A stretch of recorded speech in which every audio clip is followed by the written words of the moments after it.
you all so much for joining us for episode 12, season 4 of our Revise and Resubmit podcast. I'm Dr. Kim Bissell, the Southern Progress Endowed Professor in Magazine Journalism and the Associate Dean for Research in the College of Communication and Information Sciences at the University of Alabama. And I'm Dr. Annalisa Bowen, an Assistant Professor in the Department of Communication Studies, also at the University of Alabama, and we both work in the Institute for Communication and Information Research, or the ICIR, at UA. Okay, so today's question of the day, or question of the episode, Kim, on a scale of 0 to 10, with 0 being you could not care less, and 10 being all of the cares, how much do you care about politics? Oh, such a good question, and it does depend on the time of the year and where we are in the political season. I would say I do actually care a lot about politics. What I don't care for are political ads. I'm about over them, but I know that the primaries are coming up. So maybe those two average out to like a 4 or a 5, because it's definitely a 0 on ads, but like an 8-ish because I care. What about you? Okay, so I have a degree in political science, so 10. No, I'm not, no. Maybe like 8. I mean, 10 might suggest that you're like running for office, right? And I'm not doing that. No. But I did an internship in DC during undergrad where I didn't do like political work, but I did support work. I gave tours of the Capitol building. Fun. It was so fun. And I was like, should I be a tour guide? And pro tip, so listeners, if you want to tour of the Capitol, go through your representative to make that request, not the paid tours. But like being a politician, no interest. But obviously I did major in political science, so I had some interest. And talking to politicians, no, I don't think so. But like studying politics, now that's interesting. And that leads us to today's guest.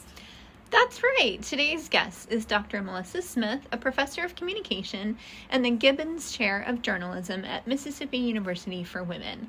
And before I forget, check out the show notes for information on Melissa's newest project, Third Parties, Outsiders, and Renegades, Modern Challenges to the Two-Party System in Presidential Elections, that has been recently published. She tells us all about how this was a COVID project. So a huge congratulations to our guest on this publication.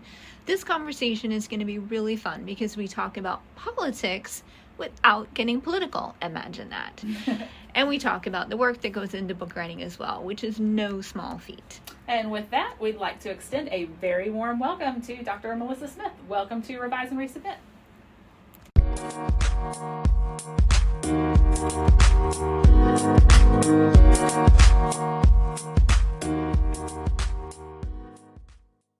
Thank you so much for joining us today, Melissa. We are thrilled to be able to catch up with you. Thank you for having me. It's great to see to talk to you. I can't see you, but it's nice to talk to you. Absolutely.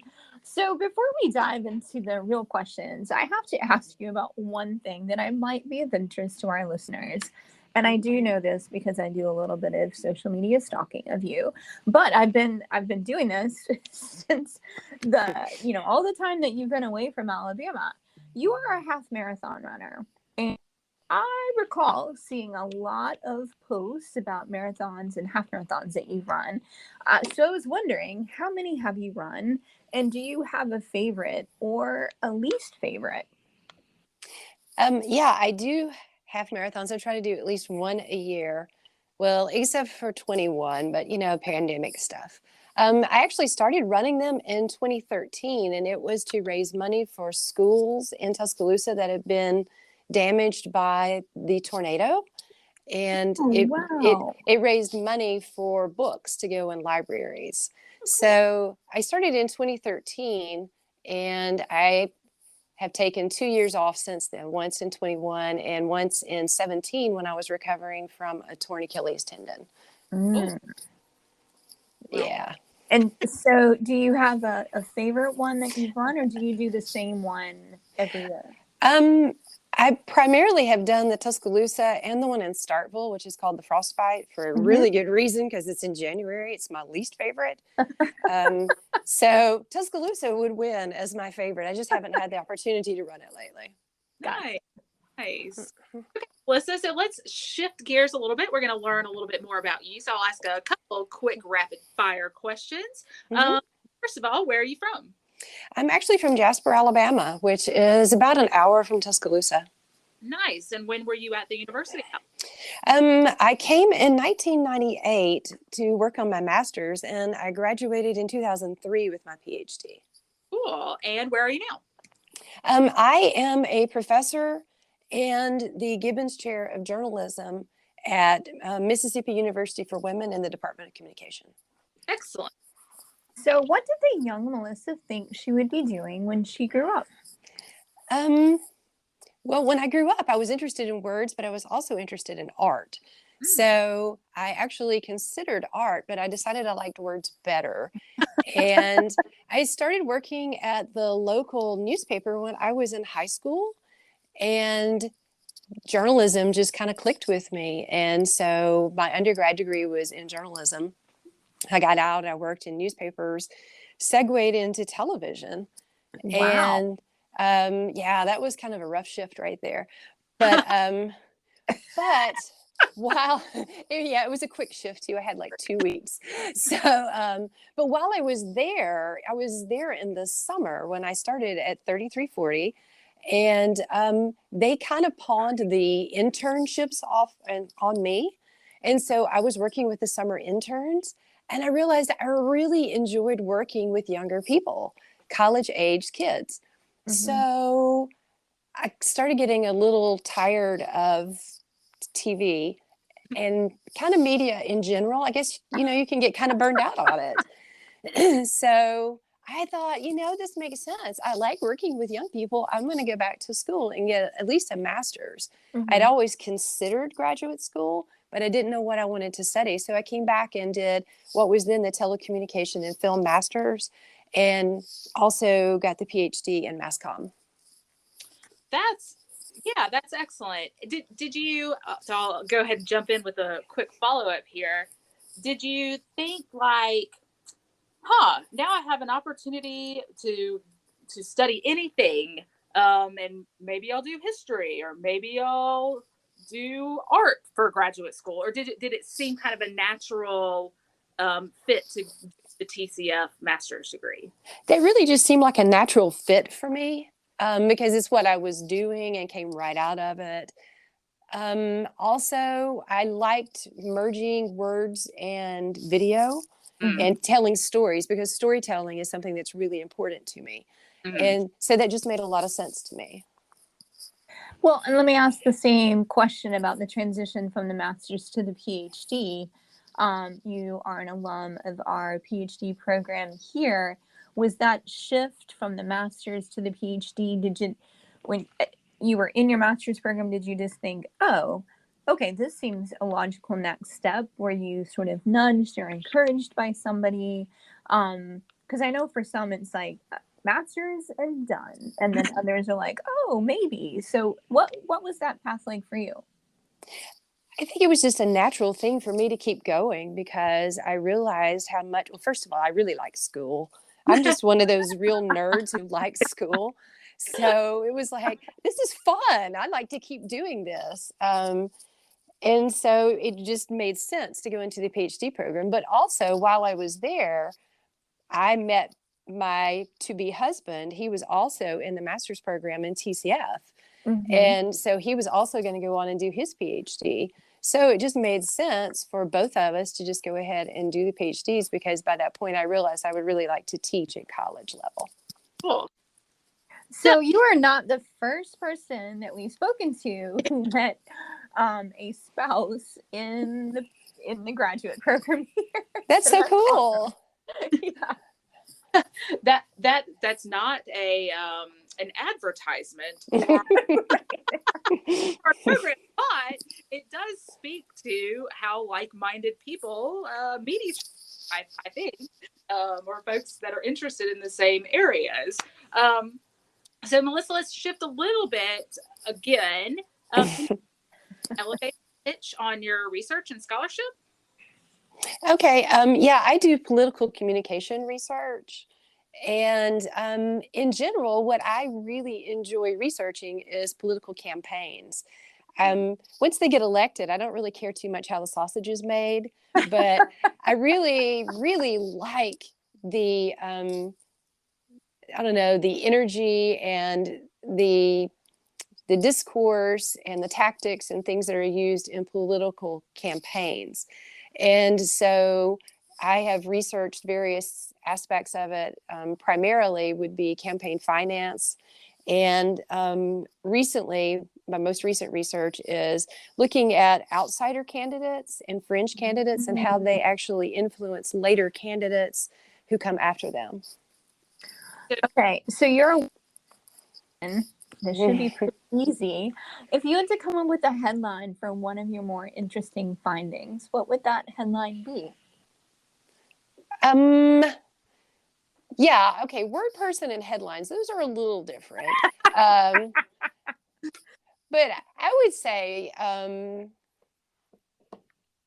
outsider candidates have great influence on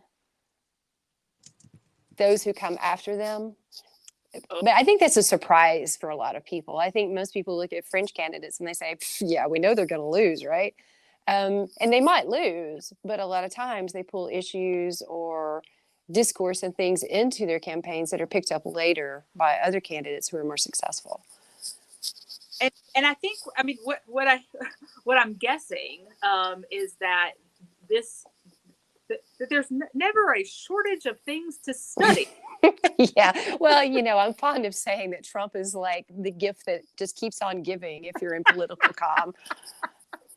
And so let me ask you a That could question. also be your headline. Yeah, I guess it could be. So how do you keep up? So like once you have a study, is it almost like out of date because there's something new or someone new? So I guess, you know, how do you manage the ever changing environment of politics? I think that's actually true of all communication. I mean, in some ways, I've actually given up on textbooks because, you know, by the time you get a textbook and you have it for a year, it's probably going to be out of date. Mm-hmm. So, yeah, you know, it can be a challenge. And so what I generally do is I focus on, I have a little bit of a historical emphasis in mind. So I might look at a political campaign from, you know, 2016 or 2020 or something, and then kind of move forward. Does that make sense? Mm-hmm. So that's kind of how I look at it because I'm interested in a lot of different things, including adoption of new technologies, communication technologies. So if you look in the past, you can see how they move forward. So let me follow up on this just a little bit. You mentioned that you finished your PhD in 2003. So you've been doing this for almost 20 years. What are some of the more notable changes that you've observed or that you've kind of identified in the research that you've done, not only involving kind of the evolution of media, but can you elaborate a little bit more on that since you've got this, and I'm not trying to like make you feel old at all, but you've got years of work to build on. Yeah, well, it is kind of sad that it's been almost 20 years, but I would say that, first of all, being able for political candidates to do fundraising online was a really big jump. And, you know, to be able to raise millions of dollars in just these big financial dumps was pretty incredible. Also, the ability to have things like super PACs putting money in, that's big. The money, if you don't have money, you don't have a campaign. So obviously that's important.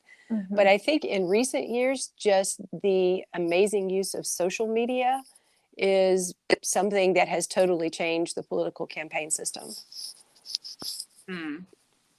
So you've been studying this for many years. Is this something that you also teach in your classes? Do you teach political communication, or can you tell us a little bit more about the application of your work? I don't have regular opportunities to actually teach political communication courses. Every time we have a presidential election, I generally get the opportunity to teach a class that fall to honor students who are awesome. And it will generally center around advertising and political campaigns. And so we can take examples from the current political campaign that's going on, presidential campaign. So generally, that's about the only opportunity I have to actually incorporate my work into my courses. But it sounds like this honors class that you get to teach would be really exciting.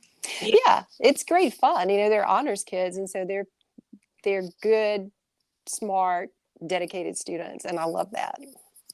Do you find that students or colleagues or anyone else in this era of should we? Well, maybe it's not this era, but in the good Southern, we don't talk about politics or religion. Do you find that people shy away, or are people like excited to talk about politics and political communication? Tell us a little bit about that. I think there's a little bit of a hesitancy now because people are afraid, well, they won't agree with me. But and you know, I talk about that at the beginning of my course and say we're going to be civil in this class, and I'm not going to put up with anything else. And most of the time, I find that students are pretty gracious about that. You know, they'll be like, well, you know, I see you believe that way, but I think blah, blah, blah. I do think that in general, because we're so evenly divided in the country between Republicans and Democrats, that you're probably more likely to find people talk about religion than you are about politics. So let me ask one more follow-up here. Can you keep the politics out of political communication? I generally don't advocate for particular stands or particular issues. You know, for instance, I just had a book published, and there's a chapter at the end, and it's like, you know, so what's the future of outsider candidates? And I didn't actually say, well, I think this is what I would like to happen. I just basically drew inferences from the content in the book and said, this looks like the way that an outsider candidate could actually be elected. So I try to not necessarily incorporate my own ideas. So you have to tell us a little bit more about this book. And for our listeners, can you explain a little bit about the process, like how long it took to develop it and to get all the different chapters in the works? Because I think, you know, for people who are outside of academia, even people inside of academia, there is, you know, maybe misunderstanding or no understanding of how long that process could be. So what sparked the idea and what was the process? Okay. The title of the book, and you know, it doesn't seem so long until you actually have to say it, but it's Third Parties, Outsiders, and Renegades, Modern Challenges to the Two-Party System and Presidential Elections.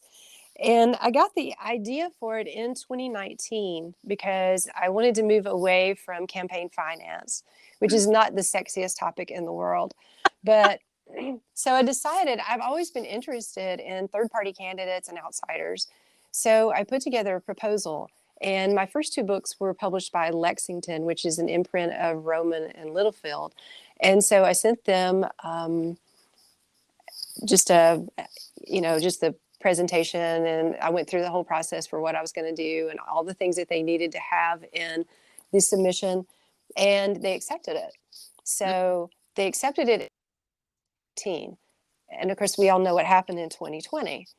And so 2020 was kind of a difficult year academically because, you know, there was a lot of swapping to online and students who had issues. And I teach at a small liberal arts college. And so we are heavy on instruction. This is a teaching college. And so we had to devote a lot of time to helping our students. It's like, I know all my students' names. I know some of their parents, you Wow. know. So I was working on the manuscript. It was supposed to be due in fall of 20. So I gave them a manuscript. And, I think the title of your show is Revise and Resubmit. Yeah. So, I had a good editor, and she basically came back and said, well, we think this is a really good first effort, but I'm going to give you some more time, because she understood the time pressure that was on me, because I normally will teach between 4 and 6 classes every semester. Wow. Oh my goodness. Yeah. So, the time that I have to actually write is not as much as someone who's at a tier 1, like, research university. So, she gave me some more time, and the manuscript was finished in the summer of 21. And so I sent it to them. But then after you finish the manuscript, I mean, there are other things. They have to typeset it. Then you got to go through and, look for errors. And you have to do an index, which I'm just going to say is not fun. And so all that was done in the fall of 21, but it didn't actually get published and printed until February of 22. Wow. Wow. So it's a pretty long process, and realizing that the pandemic really stretched things out. But yeah, it takes a little while with the book. So let me ask a question there is, how do you keep going? And do you have any collaborators on this book, or is it just you? And if it's just you, like, how do you find that motivation to work on it and continue to work on it? Yeah, with the first 2 books, I had collaborators, I had co-authors, but with this one, it was just me.